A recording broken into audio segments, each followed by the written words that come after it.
She wasn't better than you. She was just different. And that difference had nothing to do with your worth. Let that sink in. You gave him your time, your attention, maybe even your love. And in the end, he chose someone else. That decision stings in a way that words can barely describe. It's more than just a breakup. It feels like rejection on a soul level, like being told you weren't enough. But here's the truth. No one wants to say out loud. Being replaced doesn't mean you were lacking.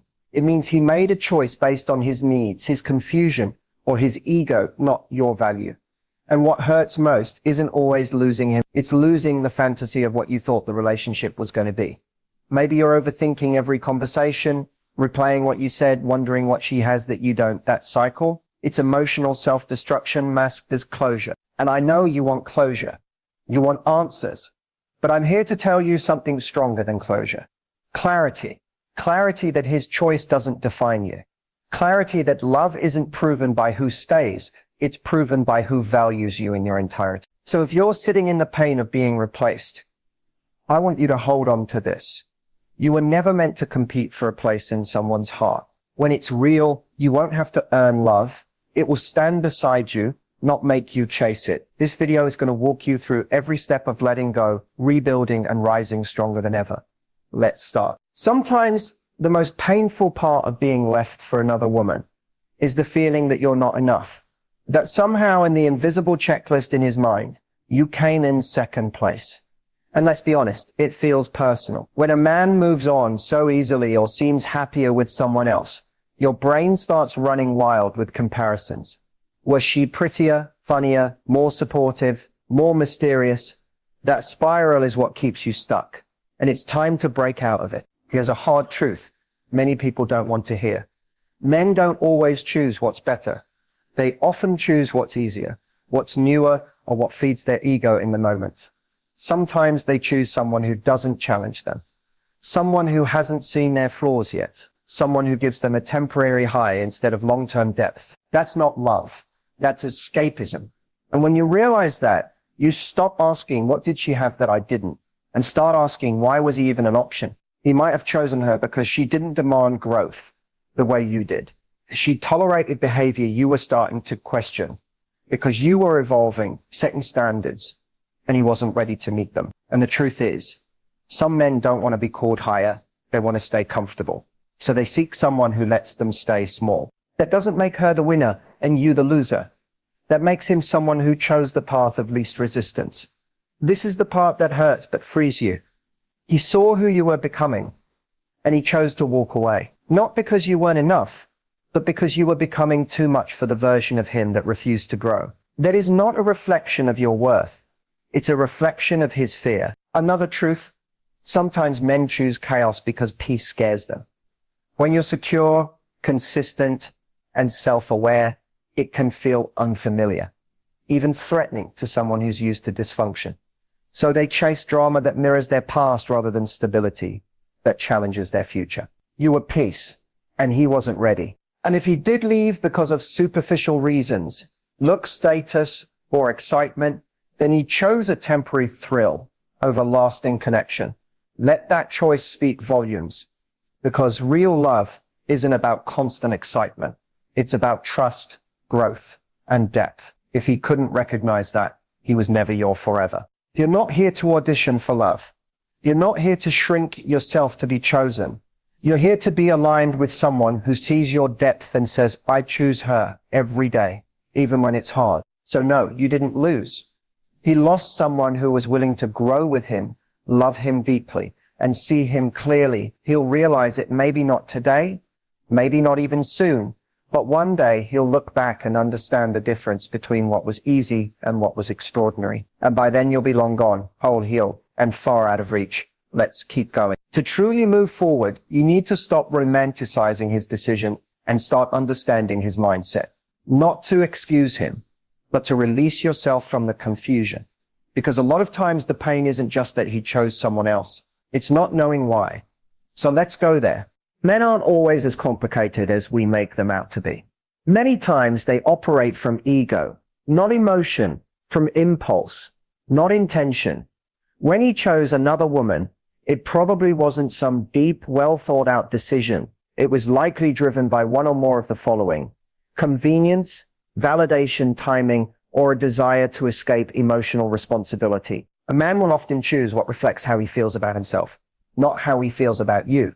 That means if he's insecure, emotionally unavailable, or afraid of vulnerability, he's likely going to seek someone who doesn't require emotional depth, someone he can impress without exposing his flaws, someone who accepts the version of him that he feels comfortable being, not necessarily the one who pushes him to grow. You may have offered real connection, but real connection demands honesty, growth, and accountability.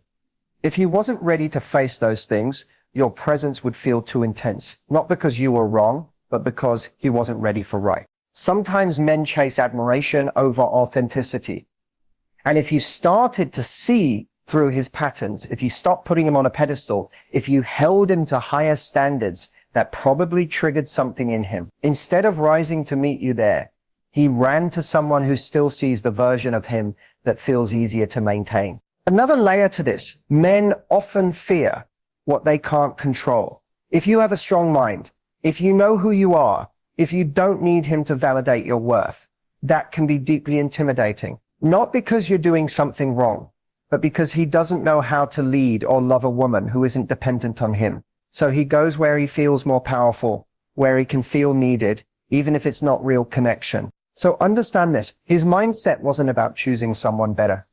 It was about choosing what he could handle, what his self-awareness, maturity, and emotional intelligence allowed him to choose at the time. That's why closure doesn't come from his explanation.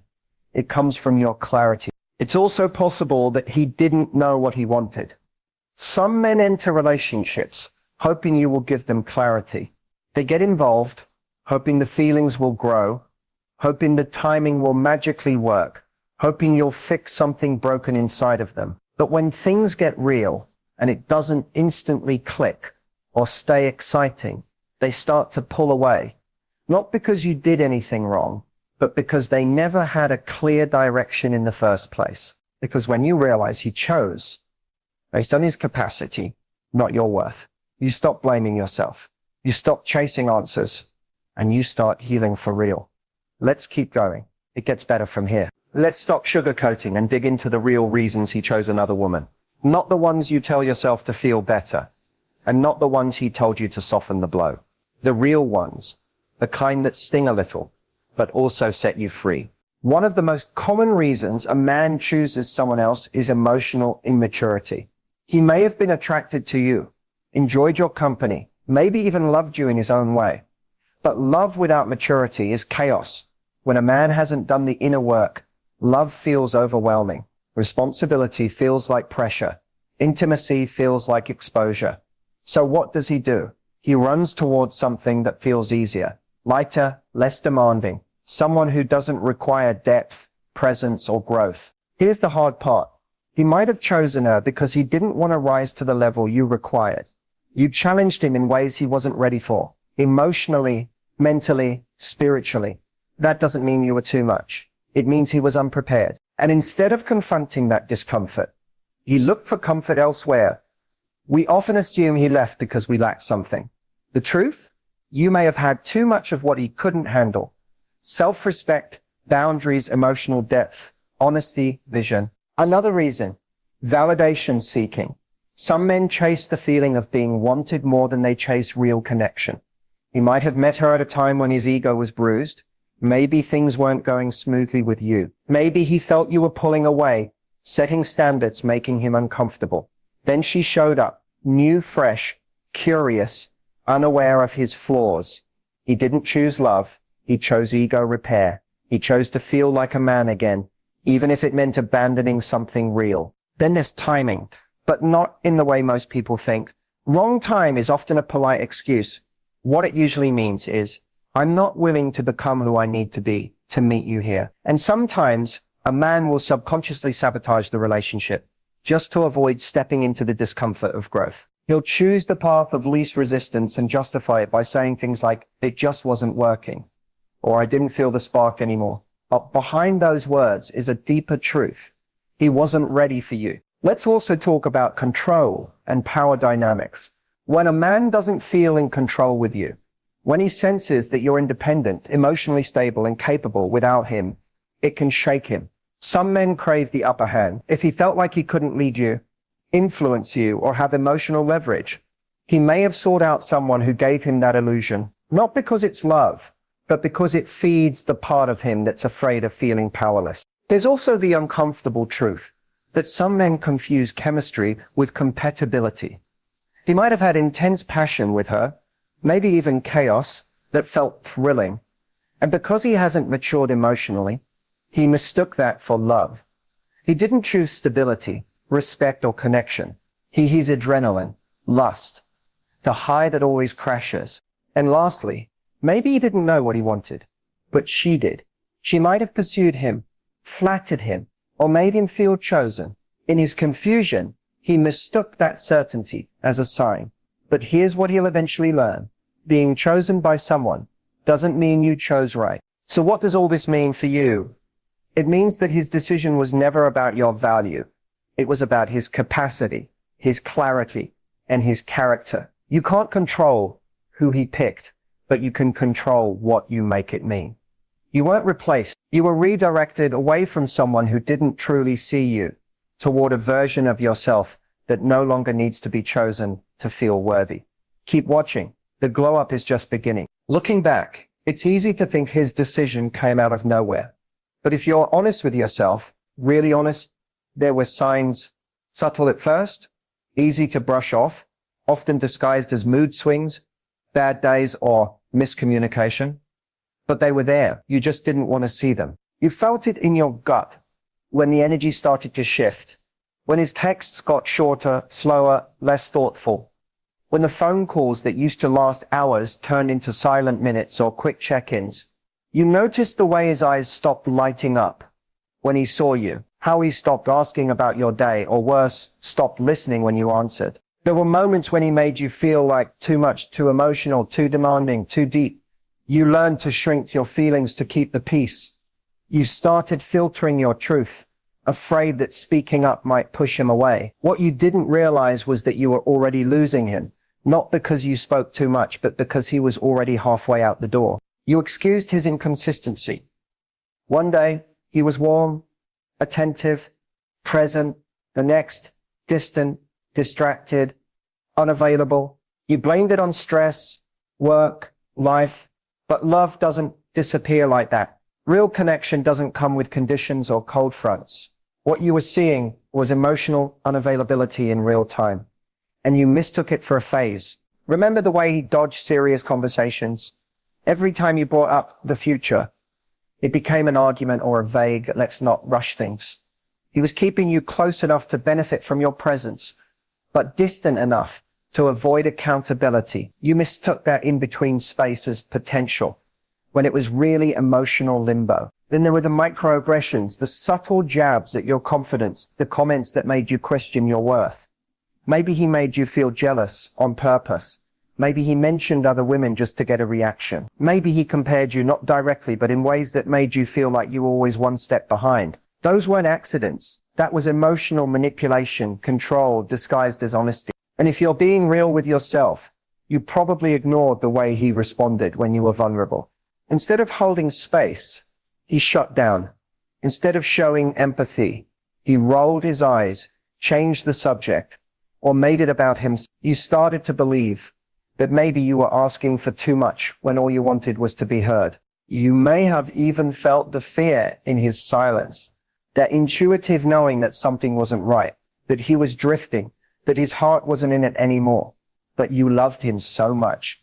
You chose denial. You convinced yourself that if you just tried harder, gave more, or held on tighter, you could fix it. That's not weakness, that's hope. But hope without boundaries becomes self-betrayal. And let's not forget the most painful sign of all. You were the only one trying. You were the emotional anchor, the communicator, the peacemaker. You carried the weight of the relationship while he coasted. That imbalance was not love. It was survival mode, dressed up as romance. The truth is, you saw these signs. You just didn't want them to mean what they actually meant. You loved him, and love can make even the most obvious red flags look like temporary setbacks. But now you see clearly. Now you get to honor the part of you that tried to make it work, but also the wiser part of you that's ready to stop settling for breadcrumbs and call out the patterns that led here. This isn't just about him. It's about you. Reclaiming the power that came from ignoring the signs and promising yourself you won't do it again. You're waking up. Keep going. When someone you love pulls away, every part of your heart screams to hold on, to fight for them, to prove you're worth staying for. The temptation to chase after them, to beg for answers, affection, or a second chance. It feels almost impossible to resist. But here's what you need to hear.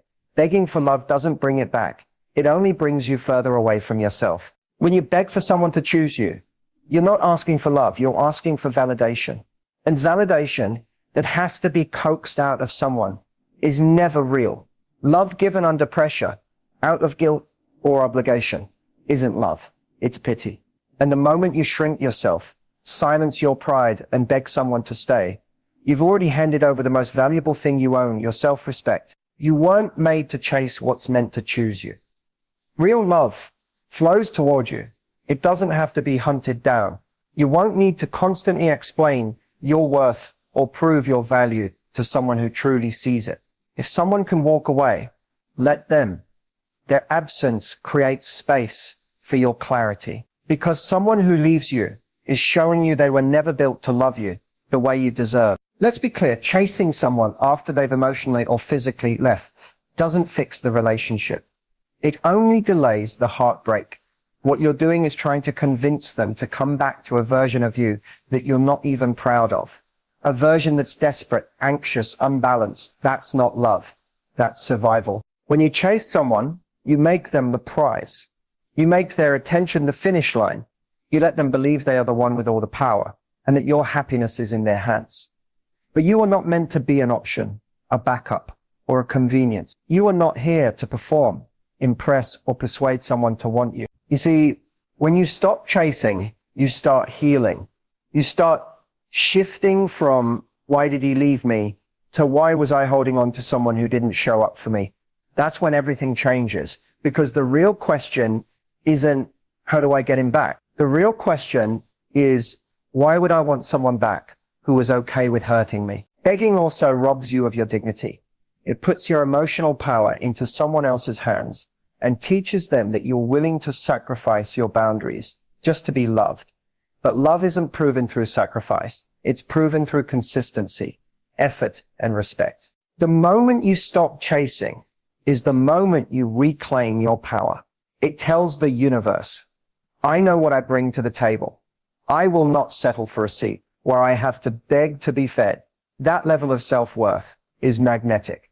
And the right person, they'll see it without needing to be convinced. Here's the truth. Someone who truly loves you won't put you in a position to beg. They won't pull away to see if you'll chase. They won't manipulate your emotions to feed their ego. They'll meet you in the middle. They'll show up with certainty, not confusion, with effort, not excuses. So if you find yourself tempted to chase, pause, breathe, remember who you are, the version of you that's loved properly. She doesn't need to plead. She doesn't chase. She receives. Let him go. Let the silence do what your words could, and trust that what's meant for you will never have to be begged for. Keep watching. Your glow up is already in motion. Letting go doesn't mean you didn't love him. It doesn't mean the memories weren't real or the moments didn't matter. It means you finally realized that holding on was hurting more than healing. And the moment you choose to release that grip, not in anger, not in desperation, but with grace, you take your power back. Letting go gracefully is one of the most powerful things a woman can do. Not because it's easy, but because it's rare. Most people hold on out of fear of being alone, fear of starting over, fear that they won't find something better. But grace says, even if this hurts, I trust myself enough to walk away with my head high and my heart open. You see, there's a difference between walking away in pain and walking away in power. When you let go with grace, you're not pretending it didn't hurt. You're just refusing to let the pain define you. You're choosing not to become bitter, not to act out of revenge, not to lose yourself trying to prove your worth to someone who already failed to see it. There's strength in silence. There's power in choosing peace over explanation. Sometimes the most impactful thing you can say is nothing at all. Not every goodbye needs to be loud. Not every heartbreak needs to be dramatized. When you walk away without needing closure, you create it for yourself. You say, I accept what is. I don't chase what's not mine. And that's the shift. When you realize that letting go doesn't mean losing. It means choosing you. Choosing your peace over his potential. Choosing healing over holding on. Choosing self-respect over recycled. The truth is, not everyone you love is meant to stay. Some people are lessons, not lifelines. They show up to teach you how much you've grown or how far you still need to go. And when their time in your life is done, clinging only creates more pain. Graceful letting go means you're wise enough to know the difference between fighting for love and fighting against yourself. You stop checking their socials. You stop rereading old messages. You stop fantasizing about what if and start focusing on what's next. Grace is the quiet decision to move forward, even while your heart still aches a little. It's waking up every day and choosing not to reach back. It's learning to smile again without faking it. It's forgiving them without needing an apology, and forgiving yourself for staying as long as you did. Letting go gracefully doesn't mean you won't cry. It means you'll cry with dignity. You'll feel the pain, but you won't let it turn you cold. You'll process the loss, but you won't let it convince you that love isn't worth having. Grace means keeping your heart open while protecting your peace. It's soft strength, quiet courage, and here's the beauty in all of it. When you let go with grace, you create space. Space for new energy, new love, new opportunities. The universe rewards women who release what no longer serves them. When you no longer chase, when you no longer beg, when you no longer fight to be seen, you become magnetic to the very love you used to beg for. So no, letting go doesn't make you weak. It doesn't mean you failed. It means you finally honored your worth enough to say this chapter is over and I'm brave enough to turn the page. You are not broken. You are becoming. Keep going. You're almost at the breakthrough. Rebuilding your self-worth after someone chooses someone else isn't about revenge, pretending you're fine, or jumping into something new to feel better. It's about meeting yourself again, fully, honestly, and without the lens of who you were trying to be for them. Because here's the truth. You were never unworthy. You were just giving your worth to someone who didn't know how to hold it. When someone leaves, it can feel like a reflection of your value, like their rejection confirms your deepest insecurities. But what you need to understand is this. Someone's inability to love you properly is not a statement about your worth. It's a reflection of their limitations. You don't need to become more to be loved. You need to remember who you were before you started believing you had to prove anything. Rebuilding starts in the small moments. It's in choosing not to internalize their absence as a failure. It's in the way you talk to yourself when no one's around, the way you stop questioning what was wrong with you and start asking what's right with me that I forgot. It's in giving yourself back the love, attention, and presence you used to pour into them. You start reclaiming your worth every time you set a boundary, every time you say no to something that doesn't align with your peace, every time you refuse to chase, explain,